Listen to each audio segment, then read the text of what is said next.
The Undeniable Favor of God, Achieving My Present by Walking in the Light of God's Love, by Elizabeth Jean Bruce, Ph.D.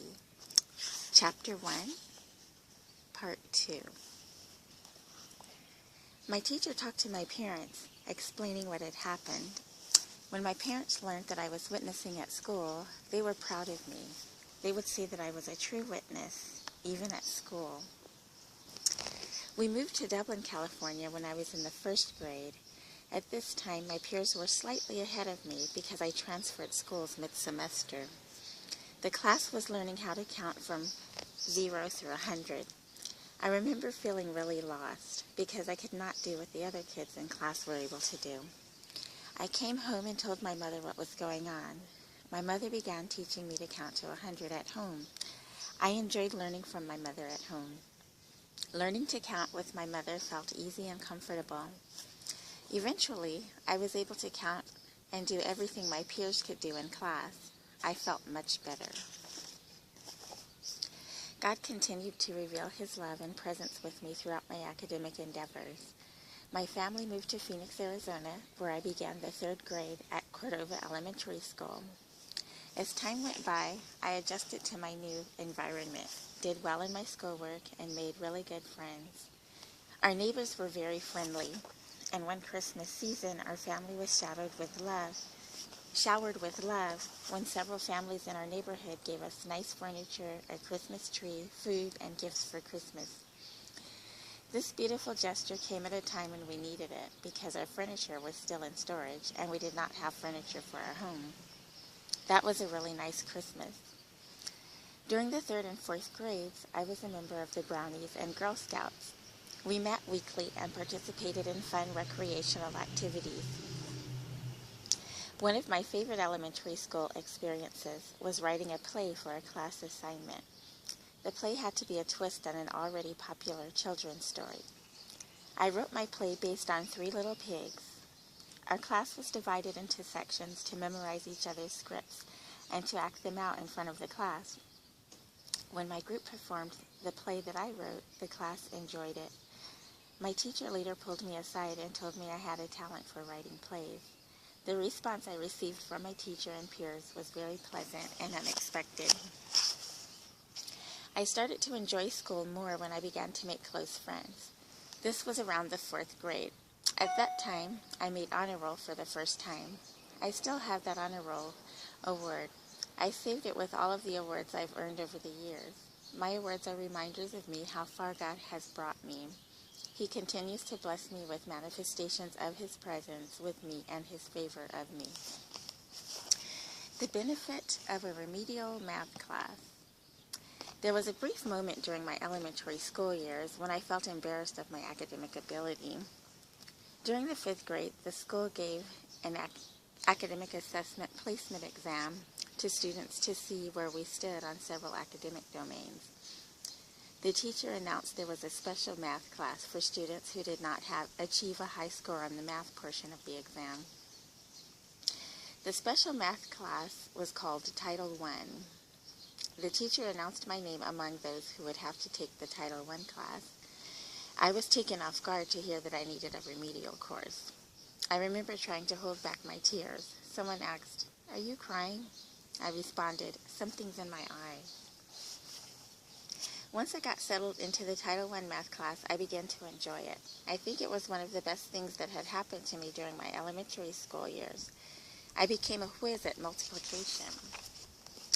Learning my multiplication tables made it easier for me to do well in other areas of math like algebra. I continued earning honor roll awards, which over the years included iron-on patches, pins, plaques, and trophies. In the 6th grade, I must have been known to do well in my work because a female classmates talked me into doing their homework.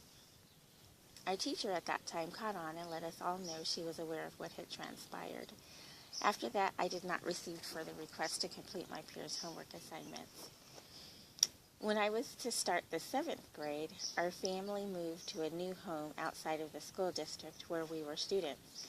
My parents did not want to take me and my siblings out of our current school, so they received permission for us to continue at our present school.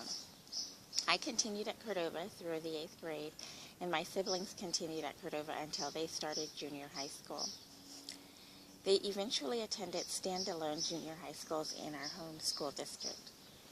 Once I graduated from Cordova, I attended West High School. This school had an ethnically diverse population, and I knew quite a few students there who attended the same church as my family. My experience at West High was quite an adventure.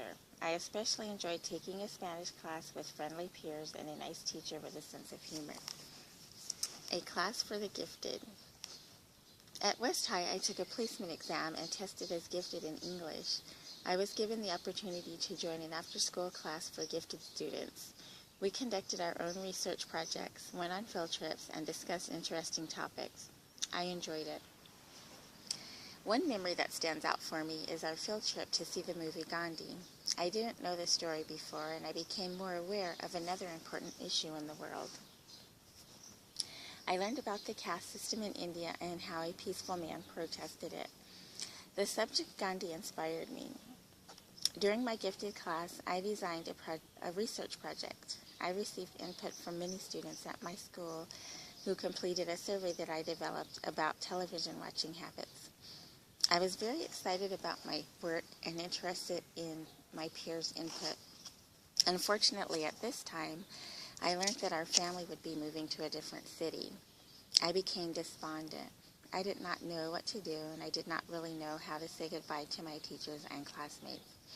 I regret that one day I threw all of the surveys that my peers had completed into a trash bin in the school hallway. I still feel bad when I think about that. I wish I'd have kept my surveys and been able to review the responses later. An unexpected turn of events. I enjoyed friendship and fun while I attended West High, but not without a few occasions of danger. One specific incident was the day I was wearing a pair of my mother's boots that my father brought her from a business trip in New York. When I decided to wear my mom's boots, I had no idea that later in the day I would be sinking the heels of my mother's brand new boots into 2-inch deep mud, running away from a stranger. The boots were mid-height with 3-inch heels. It had been rainy for a few days prior, so some areas of the ground were deep with mud. On this day, a friend and I decided to walk off campus for lunch. My friend told me about recent run-ins she had with a pimp and that he continued to bother her.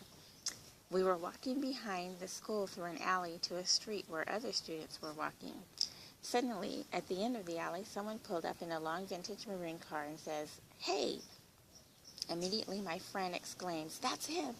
She grabbed my arm and we turned back around to run as fast as we could toward our school.